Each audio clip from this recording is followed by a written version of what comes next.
Today is a special day in the calendar of Albany UU. In this service, known as This I Believe, we hear from 3 members of our congregation who have volunteered to reflect on their beliefs. As you listen, we encourage you to think of your own beliefs and perhaps commit to being a speaker next year. Has been a part of Albany UU since around 2012 and is a member of the youth group. She has been through the Crossing Paths, the Our Whole Lives, and Coming of Age programs. She is part of the Albany Falcons marching band, and you'll see some of her talent later, the youth group Dungeons and Dragons, and other extracurricular activities. She likes playing music, cats, visiting the library with friends. Carolyn Stetson has been a member of Albany UU for more than 35 years and has served in many positions, including on the Board of Trustees, Religious Services, Arts and Aesthetics, and the chair of the Personnel Committee. For many years, she chaired the church rummage sale. And Luis Torres has been a UU since 2005 when he started attending the Unitarian Universalist congregation of Rockland County. While there, he served on the Board of Worship for several years. He also served with a committee on ministry and the Buildings and Grounds Committee. In 2021, Luis and his family moved to the Capital Region and began attending, then joining, the Albany UU congregation. He joined the Council for Children and Youth Programs in September of 2023 and now serves as its co-chair. Luis also serves on the nominating committee and is a member of BIPOC.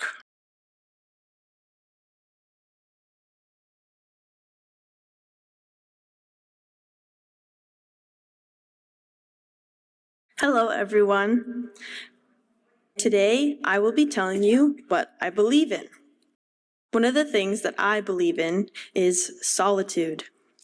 Some think that solitude is a bit melancholy or depressing, but I think that is because being alone gets mixed up with being lonely. Being alone and being lonely are not the same thing. Since I was old enough to tell when I needed to be alone, I've always been quite good at deciding how I spend my time around people and when I spend my time around people. Something my mom always likes to say to me is, "You know what you want," and I am pretty sure that I do, when it comes to people at least. And what I want is some time to myself. It's not so much that I hate hanging out with people and socializing. As a very involved individual in school activities and extracurriculars, I enjoy interacting with people and friends that keep life interesting and fresh. It's more so the things that I find so much joy in when I am alone.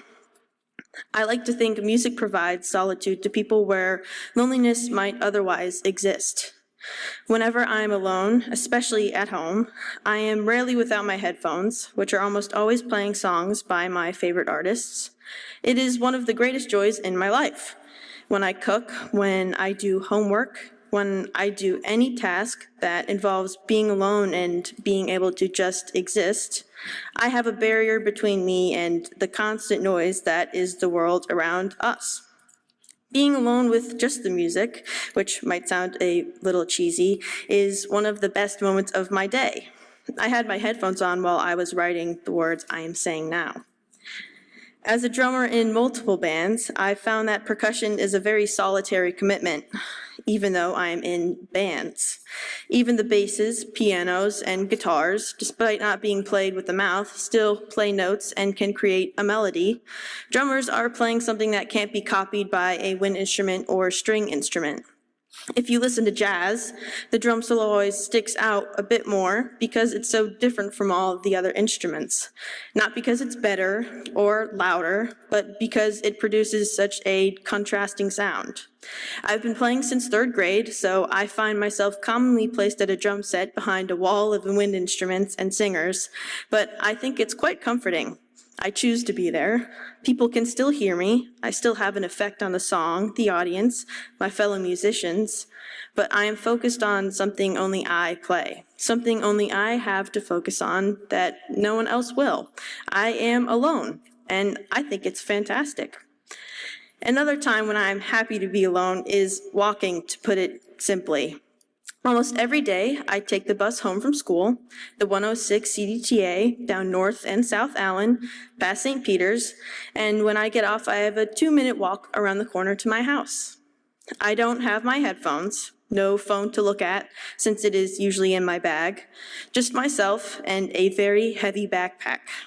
Even though it's such a short part of my day, I still enjoy it thoroughly because I simply like being able to notice everything around me that I wouldn't notice if I was with someone. The neighbor's new Christmas lights, a new dog being walked around the block, a cat sleeping in someone's window, small things like that. I find it refreshing to be able to notice things and then just think about them, even if it's just for 2 minutes.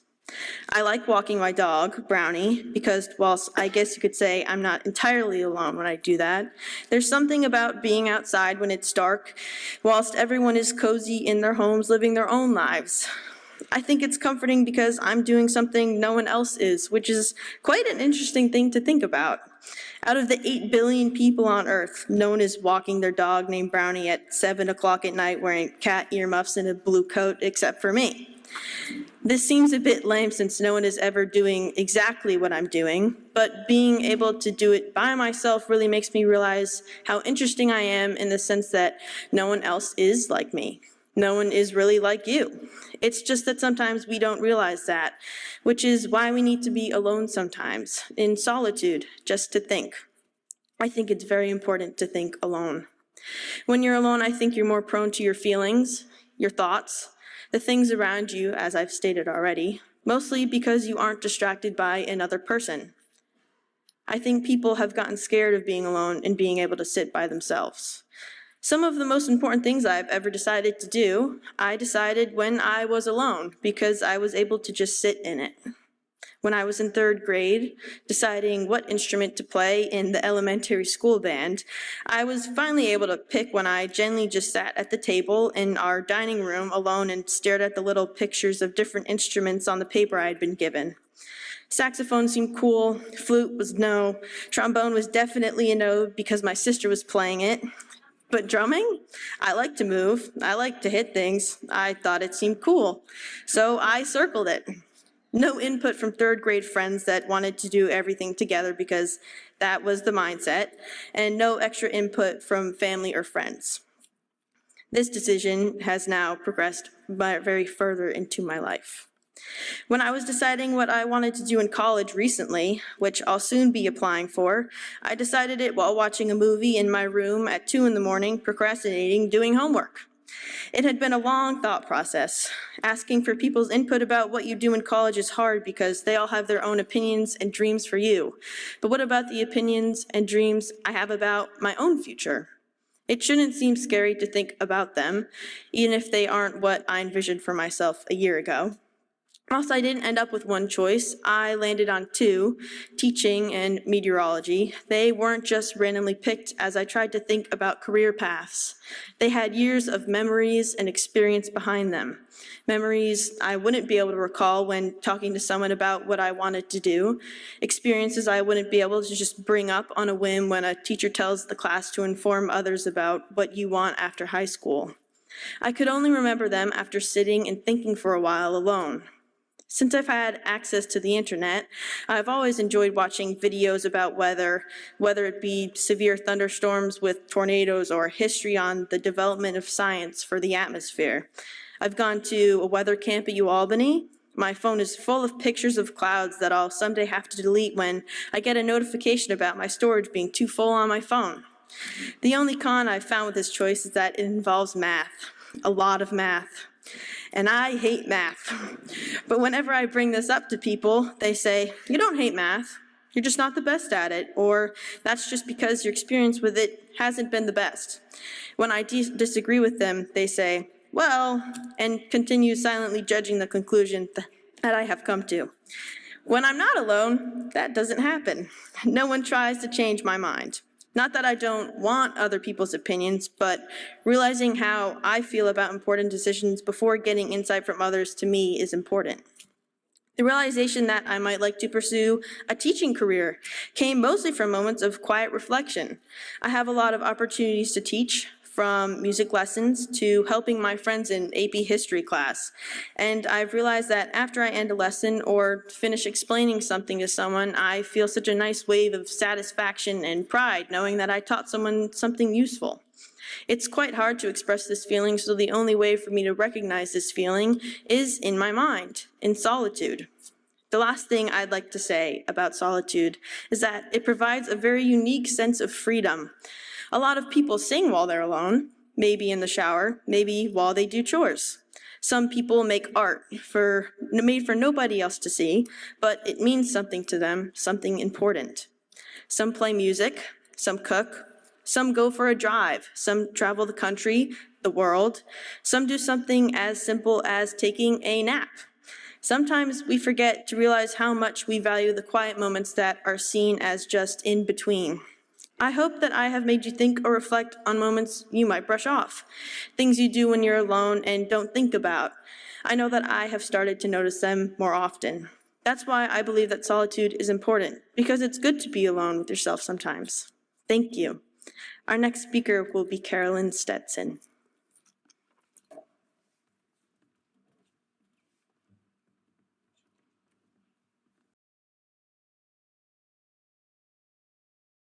Good morning.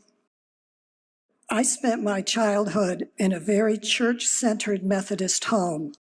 My first cousin, Denise, who was a few months older than me, had the same Methodist-centered upbringing. But while I left the Methodist behind in college, she followed that path and eventually became the choir director in her local Methodist church. But now, in our old age, as we discuss and lament the state of the world, I've discovered that we share some very similar beliefs. I suppose since we share a lot of DNA, that's not so strange. But I thought I had abandoned Christianity while she embraced it. So on reflection, explaining what I believe is rather difficult. I guess technically I belong to the community of agnostics. By definition, either I am one who believes that it is impossible to know whether there is a God, or I am one who is skeptical about the existence of God, but does not profess true atheism. As a friend said, I'm comfortably skeptical, and I do believe some things are true. Like my cousin, I pray for certain outcomes, not football games, possibly elections. Who am I praying to? No idea. Denise prays to God. I leave that to the nuns at our local food pantry. Their track record is excellent, and they take requests. So I make a few very critical ones. My cousin and I were both taught by a professional naturalist, and I marvel at the world around me every day. She ascribes this world to divine intervention. I don't. Surprisingly, my cousin and I both believe in ghosts or spirits present in this life. What? Consider that in other times and other societies, ghosts were also called saints, guardians, afrits, or spirit guides. And the need to explain their presence formed or forms a major part of most religious doctrine. Neither my cousin nor I were raised in a religious community which honored saints or ancestors. In fact, in our religious education, such notions were absolutely condemned as superstitious. But Denise now consults a spiritualist, whatever that is. Further, she believes that the earth possesses an energy which will ultimately turn our lives to the good. Remember the dawning of the age of Aquarius? I don't believe that, but suppose she's right. I'm skeptical. She respects my skepticism. However, explaining some of my personal experiences has become problematic.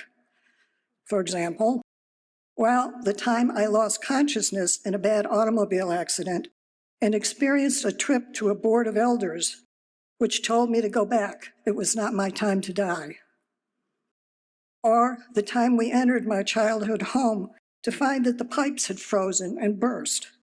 And I heard my dead father's voice say, "Go here, turn off this valve." I could go on. I do feel the need to explain these experiences. I believe this same search for answers drove others to create explanations. Some societies assign divinity to their experiences. For how could these non-corporal speakers be anything but agents of a greater power?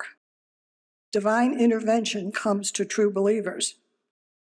The catch is, true believers are not the only ones who know these experiences. And they have acknowledged these for millennia. My Christian community scoffed at this, labeled it paganism, and held their noses very tight. Meanwhile, angels announced the birth of Jesus Christ. A contradiction for me. I should prefer to completely discard or discredit the notion of a divinity who directs the actions of these whatever they are. But then the guilt of being a non-believer piles on. The sociologist I was educated to be sees the universality of these experiences, and the need to assign agency to a greater being is too common to be ignored. The belief that sincere and devout request for intervention in a specific situation is also universal. The explanation that all prayers are answered somehow covers a lot of unanswered prayers. But in times of trouble, I might offer a fervent prayer or ask the nuns to add someone to their prayer list. And I respect my cousin too much to discredit her belief that a spiritual presence will help her pass through her troubles. And I should add that my cousin's husband is a Vietnam-era veteran who had a severe stroke 5 years ago as a result of the exposure to Agent Orange. She is his sole caretaker, and when we discuss things, it is literally life and death. So which is it?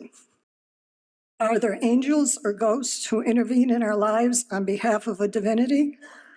Can we petition that divinity? I guess there's a strong part of my belief system which says no divinity worth its credentials would bother with we mortals. And that's why so many are harmed by human actions. On the other hand, goodness and mercy are real and practiced daily. I believe that we imperfect beings do experience things which we can't explain simply. Does that lead to a divinity? I don't know. And I don't believe we're meant to know. I'm firmly in the agnostic camp. But these words from primatologist Dr. Jane Goodall are worth sharing. When the night wind makes the pine trees creak and the pale clouds glide across the dark sky, go out, my child, go out and seek your soul, the eternal I. Our final speaker is Luis Torres.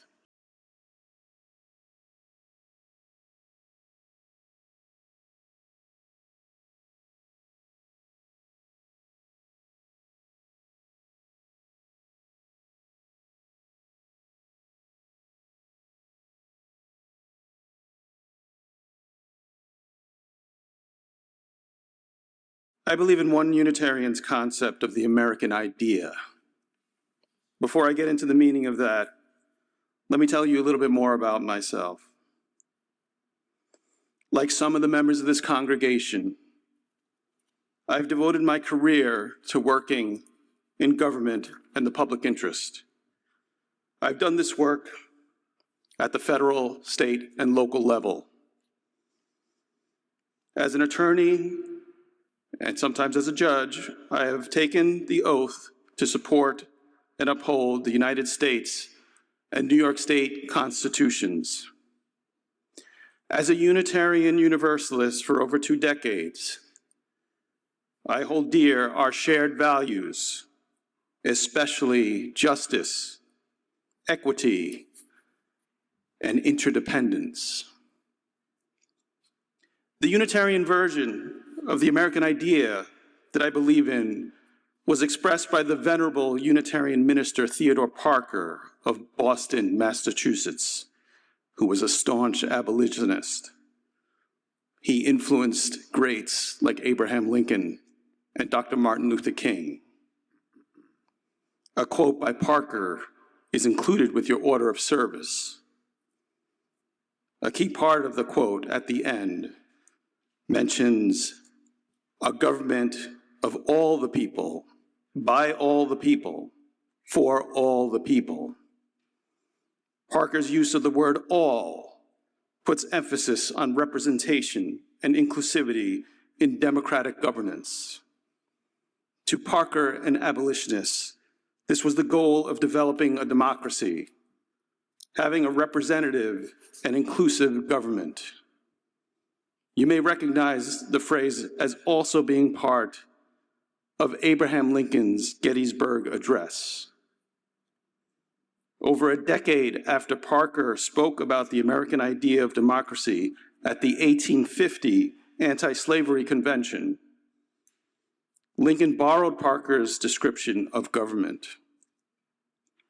Although Lincoln omitted the word all before the people, both Parker and Lincoln knew that the freedom declared by the founders in 1776 could not be limited to just white male property owners. If the democratic experiment was to work, freedom would have to emerge for others facing oppression. Hence, for Parker, all meant all when it came to freedom and equality. Similarly, Lincoln proclaims the, quote, new birth of freedom, unquote, that will emerge through the ongoing struggle against oppression, such as slavery.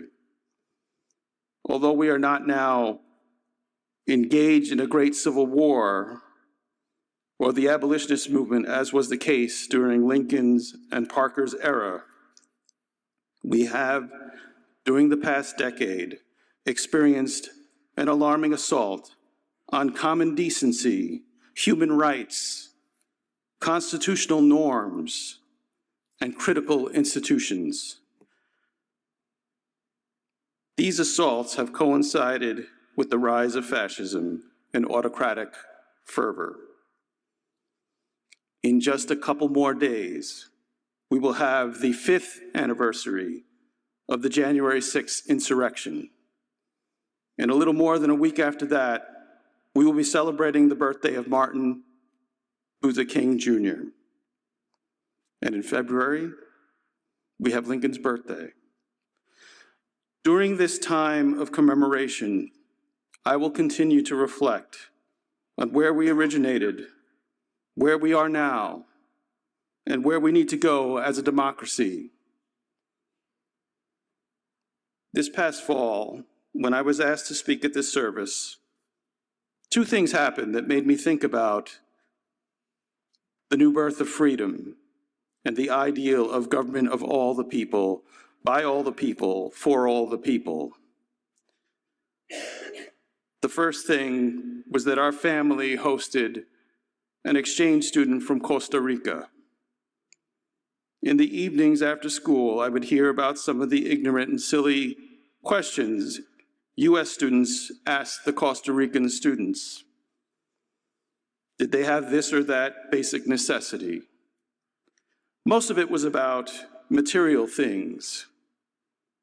When I thought about it, I realized that Costa Ricans have something that United States citizens no longer have: a stable democracy. Then I remembered that Costa Rica abolished its military in 1948. Costa Rica is a small nation, but a big democracy.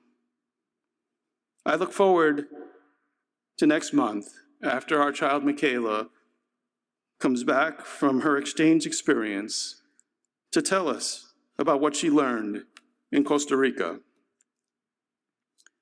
The other thing that happened last fall is that I left New York one weekend to volunteer for a political campaign in another state. If you would have told me 20 years ago that I would be traveling to another state in an off-year election with no candidates for Congress or US Senate on the ballot to support someone who wouldn't have any jurisdiction over me, I wouldn't have believed you. But last year, I felt compelled to go, partly because I have friends and family in that other state. And those who are not friends or family, well, they're still part of our democracy, part of the independent web of life, regardless of political party or ideology. As a UU, to paraphrase Reverend Dr. Susan Frederick Gray, I hold the practice of democracy within our denomination and society at large as sacred. This year, we have elections here in New York and the rest of the states. Will there be a new birth of freedom for refugees and immigrants who yearn to contribute to our society and have a better life? Or for those who need affordable health care? Or for children being trafficked and exploited? Will we be free from taxation without representation? Will we gain freedom from a government that takes our tax dollars to commit extrajudicial killings, war crimes, and regime change? This year, I'm going to keep engaged in the democratic process. I'm going to keep being active, as if freedom is at stake in this election, and the election after this one, and the election after that one, and so on, to ensure that government of all the people, by all the people, for all the people, becomes a reality, and the hope of it does not perish from the earth. Those last few words are from the Gettysburg Address. As some of you may know, the last production of the Lincoln penny was minted last year. As a token of democracy and New Year's good luck, we invite you to take a penny from the basket just outside these doors on the round table. Let's hold on to our democracy. And now we will have a moment of silence.